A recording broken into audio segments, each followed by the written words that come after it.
Hello everyone, this is Arrow, and welcome back to Sundown Moon Up Podfics.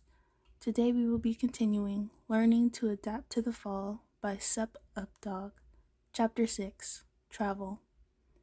Fair warning before we start, this gets more into the perspective or introduces Inko and Hizushi, and I call him Hizushi instead of Hizashi because I don't like confusing the two. Inko and Hizushi were on their way to the hospital for their son. They were both told that their son got hit by some quirk and are doing an investigation on whose quirk hit him, but they were assured that he was okay. If he was okay, then they could take him out of the hospital and in their home so they could take care of him better. Thinking about the doctors looking at their son's surgery scars always put the both of them on edge. They never wanted them to get the wrong idea and look too far back into his medical history. Their precious baby boy had something wrong with him, and they didn't want him to get hurt, so they both decided to get rid of the problem. That thing should have never been born with them in the first place. Her poor baby boy being born with so many birth defects broke her heart so much. This is one of the main reasons she never liked talking about it to anyone, so no one will ever look too deep into the things past.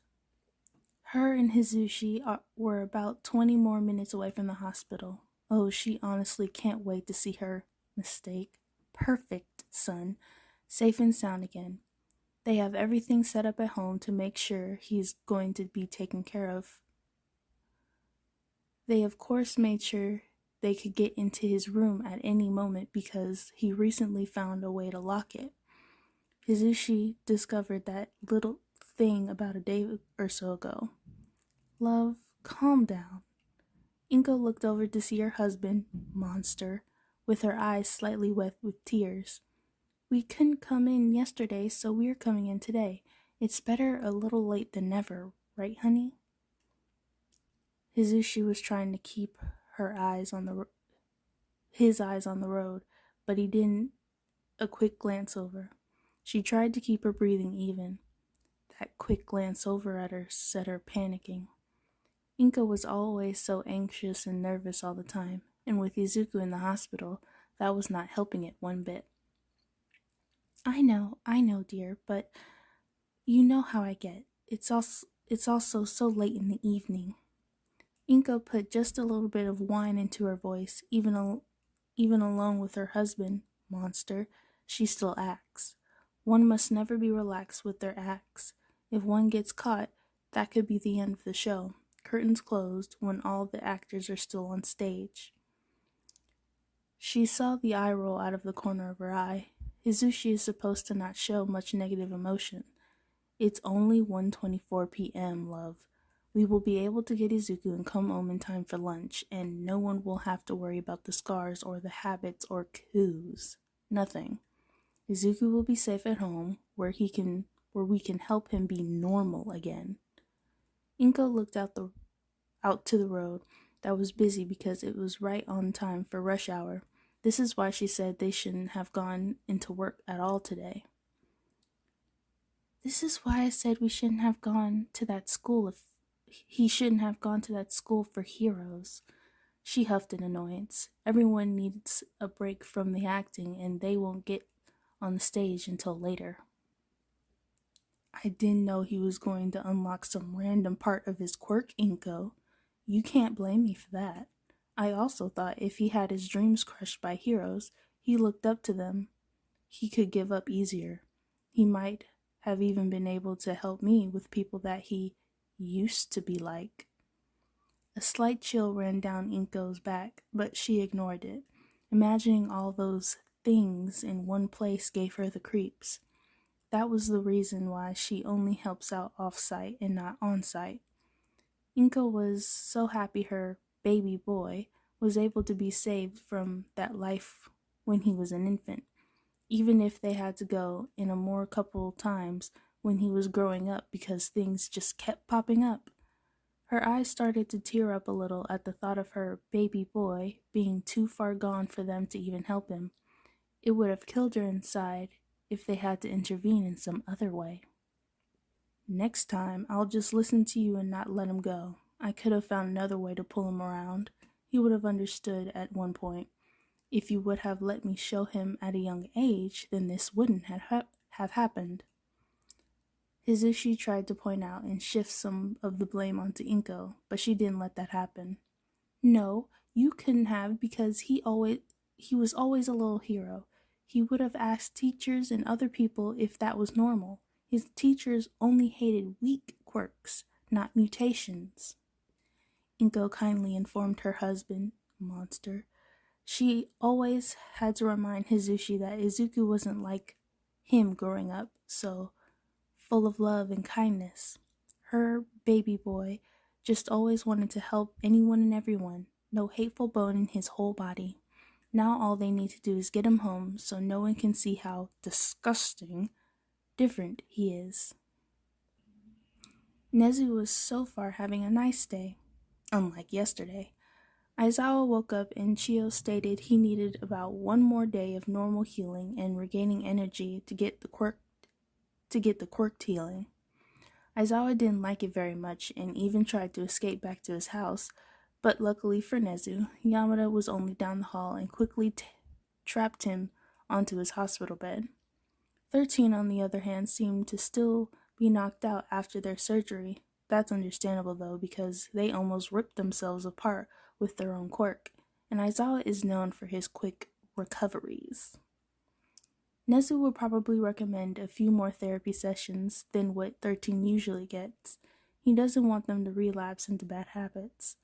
The last time 13 almost hurt a civilian, but now they might get nightmares from their quirk killing them again. Maybe some time off for hero work will also help. He will figure out what needs to be done when they get there. Right now, the time is 12:30 p.m., and he is sitting on the observation side of the two-tone glass, waiting for the one who used their quirk on one of his students. The interrogation will be done by Detective Sakutsuchi, and Officer Sansa will also be present. Nezu himself has a little ear radio for him and Sakutsuchi. He will be able to point out anything that is not obvious to the detective and his partner, but he is certain it will be unneeded. After waiting a little longer, they brought in the one with the quirk, Minute Baby, Shinra Tori. Her age is 27, young for a villain, but it makes sense for cannon fodder. Went through high school and dropped out of college after her harasser graduated top of their class. Is known for petty theft and helping some people get revenge. It's always easier to take someone away when they're just a baby. They seem to not have been sighted since a few months ago, meaning that the League of Villains have been getting small fray for a while now. The young lady is put into her chair, then cuffed attached to the table.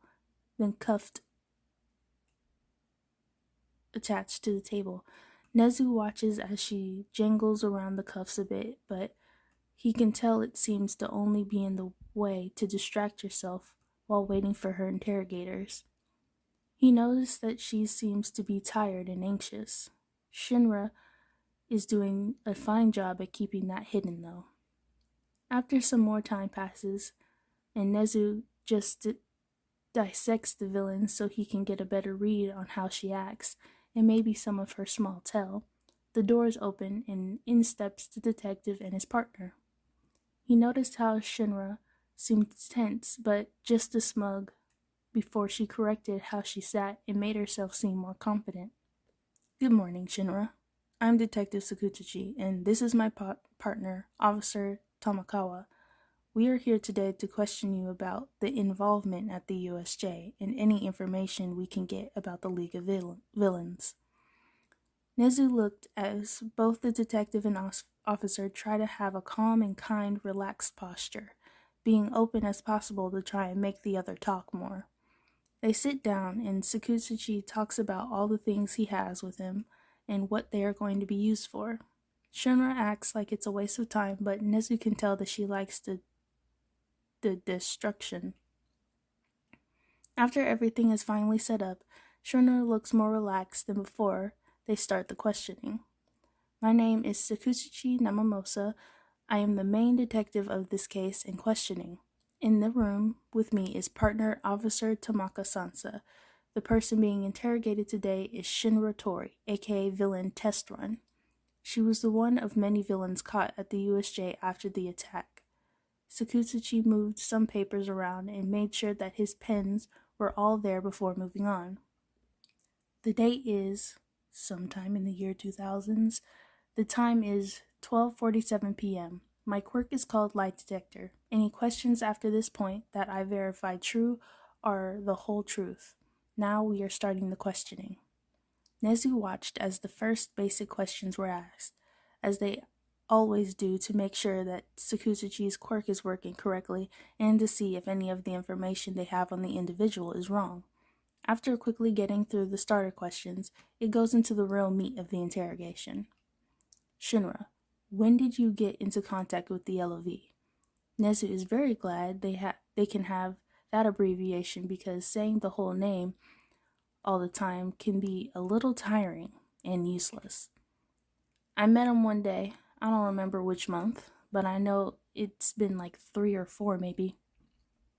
What did they say to you the first time you met?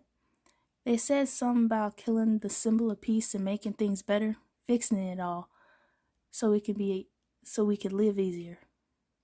So you took the offer with the promise of a better life? Yeah, that was also because I wanted to know what in the fuck they were talking about. Like, who in their right mind would say them sort of things? Shinra sat a little straighter in her seat. I mean, wouldn't yuns get a little curious about what them high up patty villains getting up to? I understand curiosity just fine, but that was the only thing they offered you? Nah, they also said something about getting boatloads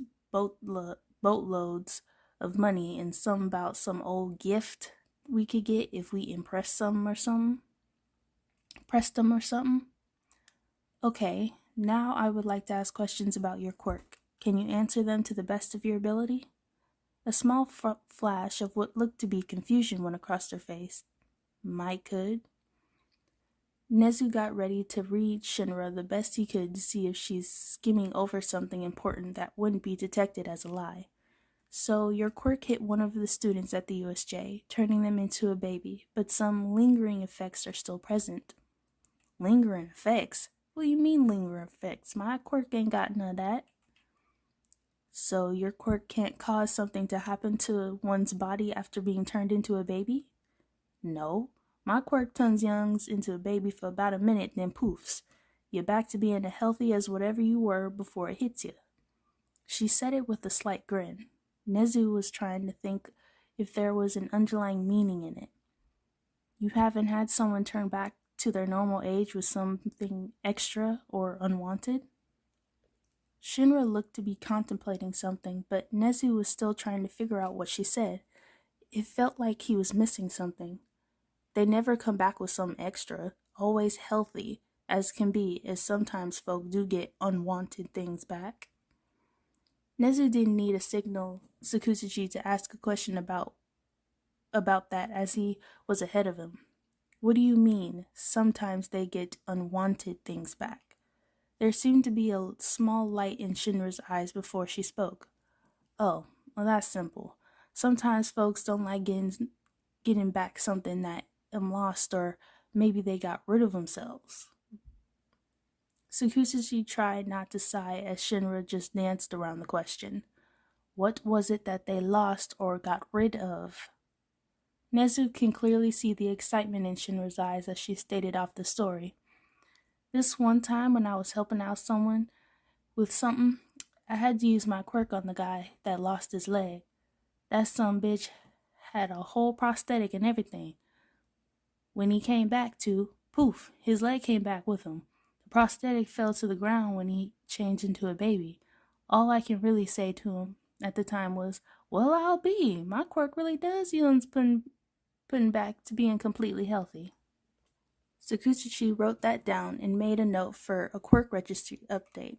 So let me get this straight. Your quirk will turn one into a baby. Shinra nodded her head. And when turned into a baby, that makes them as healthy as a baby. Yep, sirree. Then they go back to being the age they were with the same health. You got 'em in one. Nezu was trying to quickly dissect the new information about the quirk that was just handed to him. What would have happened to lost limbs that they were too young?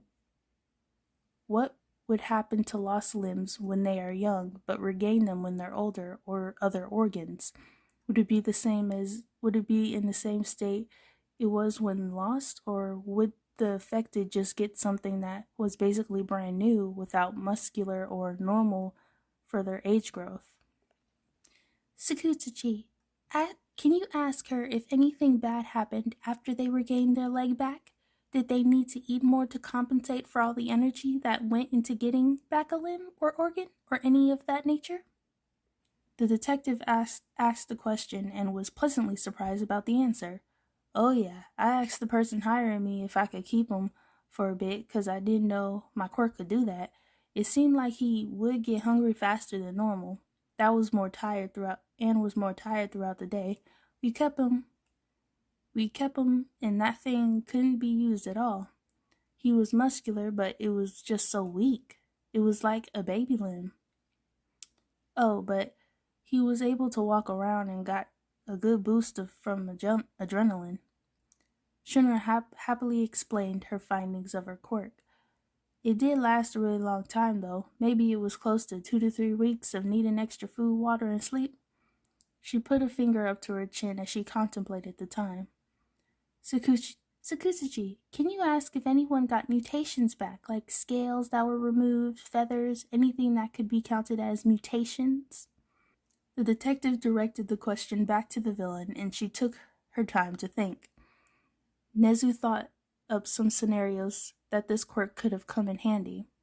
It was a deceptively powerful quirk, granting the user the ability to get away quickly, get the upper hand, capture individuals without much notice, a healing potion, regeneration of limbs, and fixing one's health. This was an overpowered quirk if Nezu has ever seen one, but it was pushed to the side because she just never turned someone that was in bad health or lost a limb. This was an amazing power that was perfect for offensive and defensive and healing. It was a very well-rounded quirk, and it didn't even work on the user. Even if the healing and regeneration is a side effect of the quirk, just turning one into a baby, turning back the clock, and just turning them into a baby. Or just turning them into a baby. When they turn back, something gets messed up.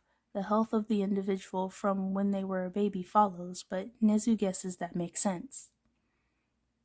The quirk can only work with what it has, and that is a very large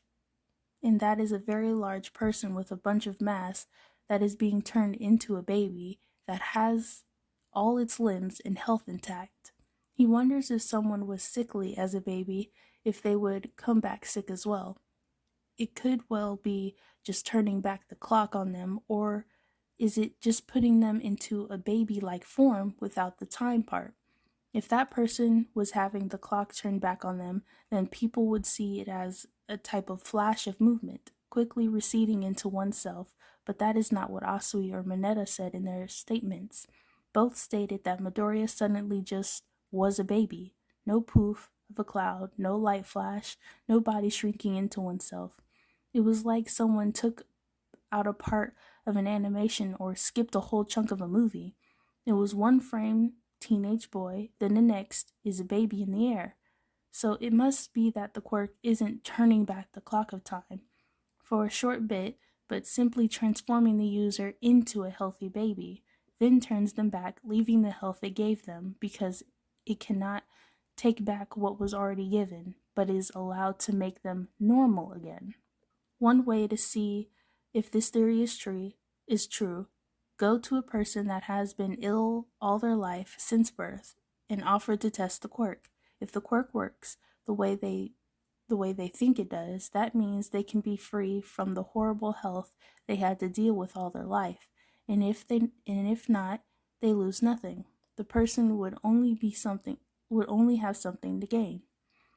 Nezu was brought out of his brain working overtime to try and find a way to have this person test their quirk out and maybe find a way to let them work a decent job instead of prison because this quirk is too good to waste.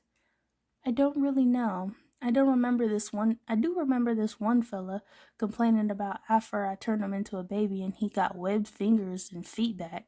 The fella then told me he got rid of him because he didn't like him. Does that count? Nezu deemed that yes, it does count, and tried to get Detective Sakutsuchi to end the interrogation, but Shinra stopped them and asked if she was allowed one question. He wasn't going to pay attention to the question as he thought of more ways to make the young villain get off lighter so that maybe in the future she could use her quirk for good. And Nezu would try to help. That quirk is too good to let go. He zoned back in after he heard Midoriya's name being mentioned. Well, yes, the student did develop what you said, wings and other bird-type features after being affected by your quirk. Is the little one okay? Sakutsuchi looked at her for a bit, and Nezu could only think of as confusion. Why would you care about a random student that was affected by your quirk? 'Cause unlike young'uns, I care about young'uns. I never hurt little uns if I can help it all. If I knew we would have put all of kids in danger, I wouldn't have gone. Shinra slightly glared at Sakutsuchi as she stood up slightly. I have a code not to touch them kids, any kids. I know getting them wings back could cause hurt and confusion, and I would beat that youngin's parents up for what they did to the little fella. She snarled back at Detective Sakutsuchi, and seeing that she wasn't that far gone into villain sparked some hope that after she served time, she will accept his offer to train her quirk as a healer or something along those lines. Nezu walked out of the little side room next to the interrogation room and waited for the detective and his partner to exit. It took no time. They then soon left to the front of the building. Sakutsuchi having papers to update, the quirk registry, but those will probably be put off until Shinra Tori gets out of jail. Nezu wouldn't want the commission swiping her up before he can. He personally had a notebook filled with what Shinra Tori can do, how to use it, and how it affected Midoriya Izuku. He will probably put how well Midoriya heals into another notebook, and this one will be locked away until Shinra gets out. Well, now you know what happened to your student Midoriya Izuku. Do you need anything else before you go, Nezu? Nezu simply shook his head as he exited the station. He needed to get back so he could update Hawks and tell Chio about the much-needed extra food that Midoriya will have to have. It doesn't help that Midoriya was already malnourished in an odd way, but now he knows that it was because he wasn't fed right, as he was a bird of prey. Nezu needs to look into the Midoriya household, but he can't hold on to young Midoriya until he has more evidence. Right now, they can still take him back if they want, and he could do nothing about it. He'll need to get back to info the people he needs to get into work about looking into how Midoriya lost all of his bird-like features. Was it an accident, or maybe something that made him ill when younger? Nezu hopes that's what it is and not what he thinks it is. It's 1:23 p.m. Right at the moment, and he has a little ways to go before he can make it back to the hospital housing young Midoriya and his employees. He wishes that the station test run was taken to one closer, but Nezu can't fix it now. He just needs to get back so he can start his personal investigation as fast as he could. Making sure Midoriya was safe right now is top priority.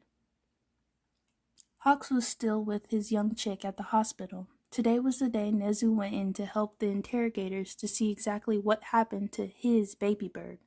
The poor little thing was randomly waking up and eating huge platefuls of raw fish, then passing back out. Hawks makes sure that the little fledgling takes some time to actually use the bathroom because he's pretty sure if he doesn't tell him that, he'd just stay in his makeshift nest all day. Recovery Girl was a bit concerned by how he was acting after she was informed of it, by one of the nurses on her phone. She said just to give him all the food he requests because at the moment this might be the drawback of suddenly having the extra limbs made. Suddenly getting extra limbs could cause one to need more energy and to burn through their substance quicker than normal until their body gets used to the new appendage, until it goes away. Hawks is a little on edge, but it's okay because he can see the fledgling on the nest, and he can see the slow fall and rise of his chest. Hawks can even feel the hatchling's heart beating with his feathers and everything is fine because Nezu is at the station asking questions right now to find out what's wrong. Nezu is making sure Hawk's nestling is okay and not hurt, and when the wings will go away. He will be told when the nestling won't be his anymore, and that was okay. Hawks is fine, and nothing's wrong. He's doing what he's supposed to, and that is to help Yue, and Yue wants him to help his baby bird, but this won't be his baby bird at one point. But everything is fine. He would know the best if anything was wrong. Hawks is dealing with these feelings and emotions like the commission taught him to, or well, he taught himself to do this because they said they were useless things to have and told him to get rid of them. He is trying his best to shove them into a box he created in his mind, but they aren't going in. Hawks is supposed to put them in a box, then open them when he gets the chance. He hasn't gotten the chance yet since he brought his instincts back. He's trying his best because everything is fine. He needs to be fine. And he said he could take care of the nestling, but something is wrong. He can tell something is wrong. Hawks can feel like something is going to happen with his nestling. He needs to keep him safe. He must have eaten something that could make him sick, or maybe his wing hurts, or he needs some more water. Baby bird could also have to go to the bathroom again, and he has to wake him up to use it, but all Hawks knows is that his instincts are flaring up after so long and being shoved away. And they are telling him everything is going to hurt the little bird. He needs to get it together. Hawks went through hell training torture and knows how to control himself. All the nurses that checked on them haven't said anything about how he acts towards them. They all think he's fine, and he is. He did get a little defensive when they got too close to the hatchling, but it was normal mutation behavior to protect their young, and these nurses deal with hurt heroes daily. Hurt heroes just back from battle can attack after waking, and a way to combat them is containing them so all the staff knows basic fighting. The whole staff knows for a fact he is marked the fledgling, and that always leads to being protective, but he's being a bit much because he can tell everyone every time someone even walks by the room while his chick is eating or sleeping, he wants to hiss or threaten them, but he has to keep it to himself. Hawks is fine. He was slowly rolling back up all those unwanted and useless feelings that was just so natural and comfortable for him. He can't have them because his hatchling will lose his wings and the way to fly and live and feel and emote and to have his instincts. They will be gone and it will hurt. That's okay though, because Hawks knew this and the commission tortured him so that he knows how to get rid of them. But it's not working and he can only act. Hawks has been acting like everything is fine when it's not. He has not hissed at the nurses and doctors walking by out loud, but he did under his breath. He was not threatened by any of the staff, but they would never know that his talons, his claws on his hands have been growing for a little while now, without being cut, and he kept flexing them. If it wasn't for his gloves, they would see the threatening flex of his hand and bring out his talons more. He hasn't hissed at anyone that got too close for comfort, but what they didn't know was that he slipped a small hardened and razor-sharp feather into his hand and also had some feathers around across the ground that could shoot up and skewer them at any moment. None of them could see how not fine he was, but that was okay. Hawks could keep up this act for as long as he could. He thought that, oh, maybe he was the exception to the whole once your instincts are back, they go haywire for a bit, will stay longer. He dumbly thought that he was the outliner, and now he is going to act like this, like everything is fine. He has been trained, tortured for this type of thing. Hawks was forced to be good at acting like everything is fine with his careless, lazy, and happy attitude. He knows how to do this, and it shows because no one is worried about it. He is fine, and everyone knows it. He's sitting as close as he can to his baby bird that is currently asleep. Hawks lets himself seem relaxed, but inside he's screaming to bring the chick to his flock and in his nest so he can be cared for better. It's a bitch and a half. Both human and bird instincts collide like this because they mix so wonderfully when he knows for a fact humans are a packed animal, so it translates to flock. Even though hawks don't stay in flocks, humans need a village to take care of children, so it translates to him needing a flock mate or his own sire to help take care of the baby bird, but he has none. He is sitting and relaxing while looking through his phone.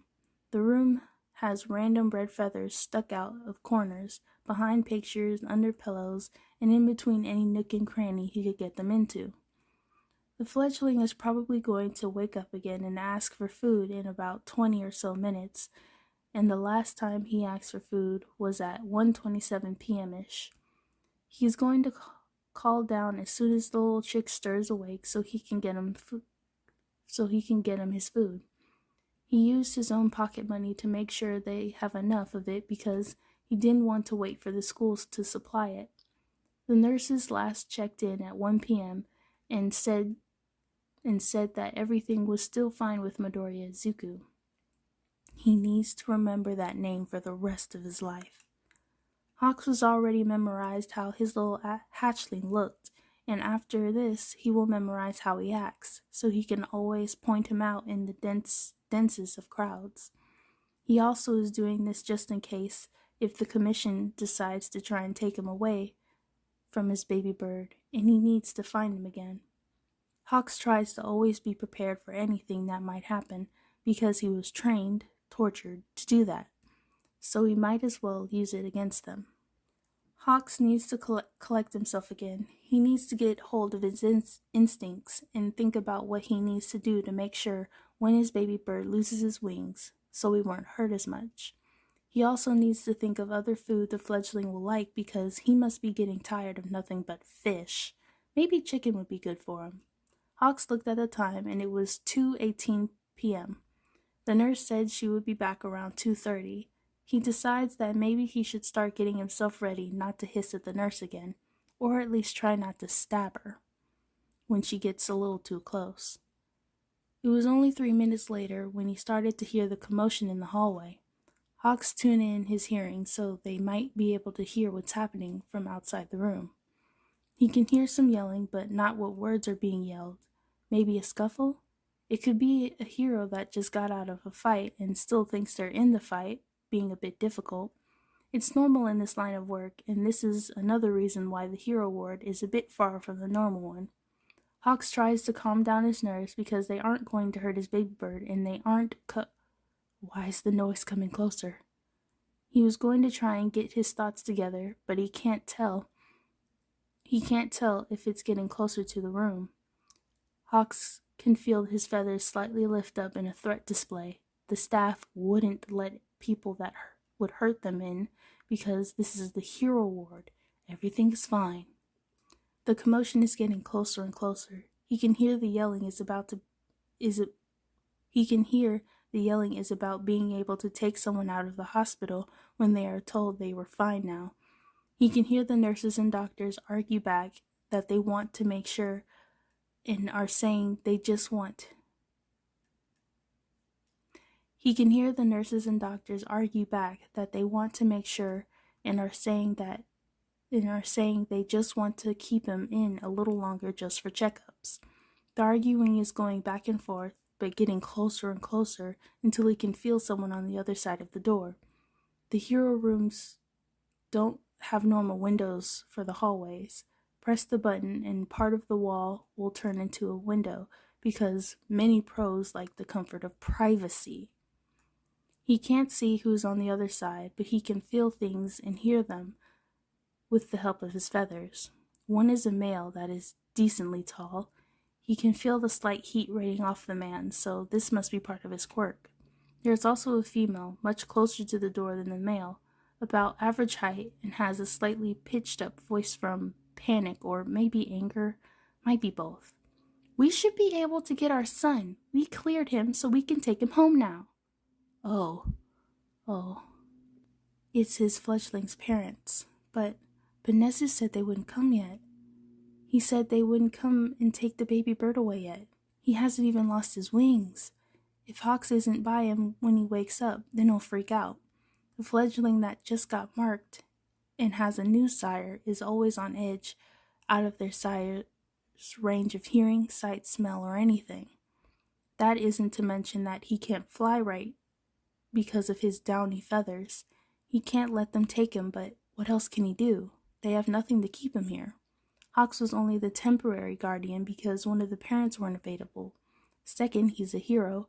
Third and most important, because he became his sire. Now, because the parents are here, nothing can stop them from taking the chick home. He's cleared out. They have no evidence of needing to stay because he can research the quirk that affected him while he waits at home, and if anything happens, they can just bring him back in. They don't have anything that says these parents are bad, either, and even Hawks feels like he shouldn't trust the door opens. His nestling's parents are still arguing with the staff, but as soon as the mother's eyes leave them, she looks at him. He can feel himself covering the nestling more, so he lets out of the view of the angry person's sight. The woman's eyes widen as she sees him, and he can see a flicker of something like disgust on her face. Then she recovers and hides everything, and it makes Hawks shudder. Why is she like that? Would anyone like to tell me why the number 3 hero is in my son's room? The dull and plain voice that Hawks has heard so many people all his life, the people that would hurt him standing tall and without fear, anger, or even emotion at all, lifeless on their feet. Hawks feels himself shaking slightly when he locks eyes with the woman that is holding herself the exact same way as his handler always does. I asked a question. I expect a simple question to be easy for a hero to answer. Hawks can't protect his baby bird from this. Here are the endnotes memes. Me. How the fuck are we gonna write this? Points to Inko and Hizushi. Things. Also me. How about a type of quirkism? Me. Yes, fictional racism. Inko. My child. Quietly. Fucking gross piece of shit. Hizushi. This is my child. Having a mutant dragon quirk but got rid of the obvious mutations. He's like me, and I love him. Both of them. We did what we had to. We did what had to be done for him to live a normal life.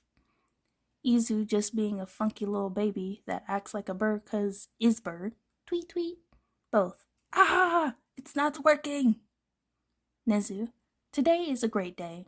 Inku and Sashi. Sup, little bitch? Nezu. Bro. Really, bro? Ink and Sashi. Ha. Shunra. I am a person with so much use. Nezu. It's free real estate. Commission about to slide in, but is stopped by Nezu, making sure the quirk registry is not updated. Shunra Tori. I care for kids.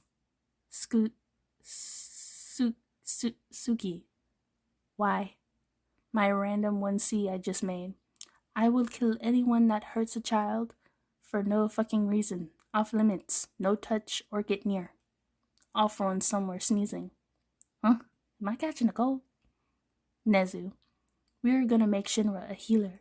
Shinra. My life is ruined. Hawks going apeshit because instincts. Protect my baby. See baby all in danger, only a few safe. But all danger and evil, all need to leave. Staff 100% can understand how close they are to death at every step. At least I have insurance for this. Hawks, keep away. I will kill you. Impale a feather and... Oh no, handler person. Izuku, I eat all raw fish. RG, is that allowed? Is that allowed? Hawks, I wonder what bird the hatchling is.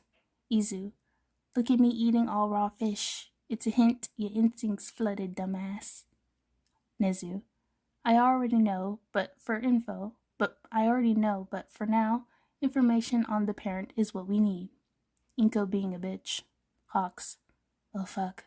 Well, I can at least try. Alright, everyone. That is the end of Chapter 6 of Learning to Adapt to the Fall. Thank you so much for listening, and I'll see you all soon. Bye.